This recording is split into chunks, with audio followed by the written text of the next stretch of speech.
Je m'appelle Michel Connu, je suis professeur d'immunologie à la faculté de médecine et au CHU de Rennes.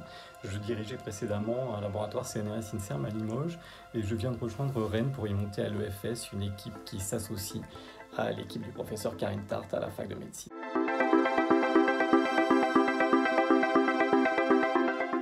Nos travaux sont en fait ceux d'un consortium qui inclut premièrement des cliniciens, le service de réanimation du CHU, en première ligne dans l'accueil des patients Covid-19 et où le professeur Jean-Marc Tadier étudie depuis des années les mécanismes du choc septique. Deuxièmement, une structure d'immunomonitoring, CHU-EFS, dénommée le CITI, où l'équipe de Karine Tart, avec également Michael Roussel, analyse la réponse immunitaire en détail avec des méthodes très high-tech d'immunomonitoring qui incluent notamment la cytométrie de masse.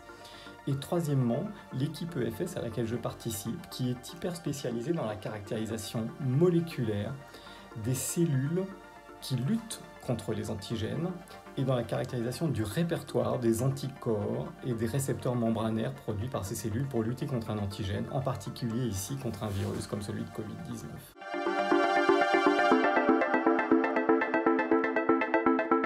Trois grands aspects. La lutte contre le virus lui-même lorsque l'infection est déclarée. Là, nous restons très démunis. Malgré le grand rout qui a été fait à cette occasion, l'hydroxychloroquine est clairement une molécule inefficace. D'autres antiviraux ont été testés sans beaucoup de succès. Nous restons aujourd'hui très démunis. Des molécules sont en cours de test. Et il faut vraiment espérer que de tous les essais cliniques très nombreux qui sont en cours, sortent vite des préconisations sur des molécules plus efficaces, des molécules repositionnées, déjà connues, mais qui peuvent montrer une efficacité contre Covid-19. Et également des associations de molécules, puisqu'on sait qu'en matière de virus, on a très souvent besoin d'associer des antiviraux entre eux pour obtenir un effet significatif. Autre aspect du traitement, la lutte contre les excès de l'inflammation. On sait que les formes graves de Covid-19 sont liées à une hyperinflammation, à des anomalies également de la coagulation de type thromboembolique.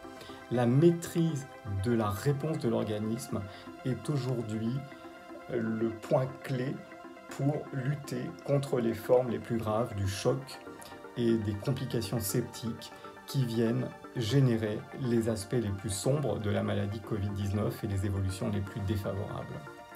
Enfin, autre aspect, celui de la prévention, et donc tout particulièrement du développement des vaccins, qui seront la seule façon de prévenir de façon déterminante la survenue de cette maladie.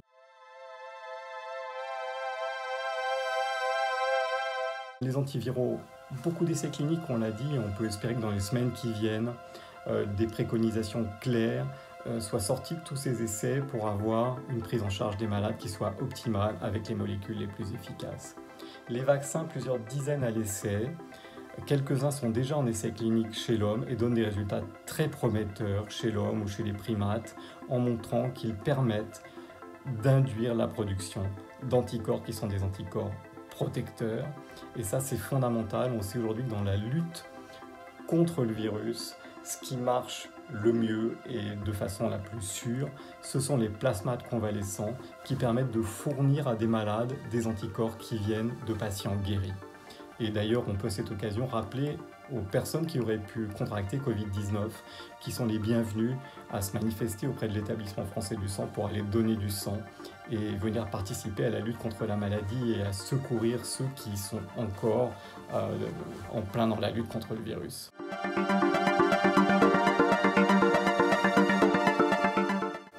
Un petit peu comme dans une méthode policière, les tests de sérologie. C'est la preuve indirecte que le virus est passé. Donc c'est rechercher les traces du virus, qui vont être ici des anticorps.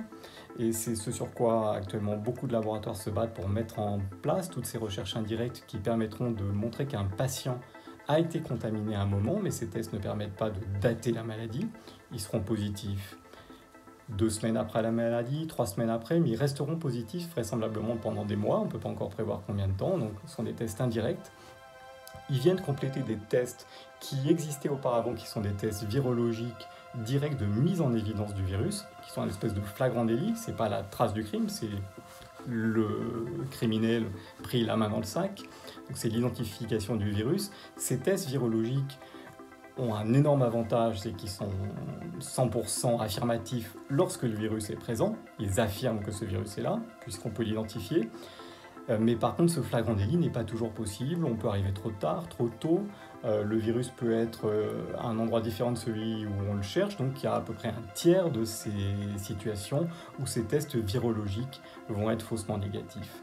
Donc test virologique direct, test sérologique indirect, les deux se complètent, sont positifs à des moments différents de la maladie et seront disponibles dans l'avenir de façon conjointe à choisir selon qu'on soit dans l'infection aiguë ou qu'on soit en post-infectieux.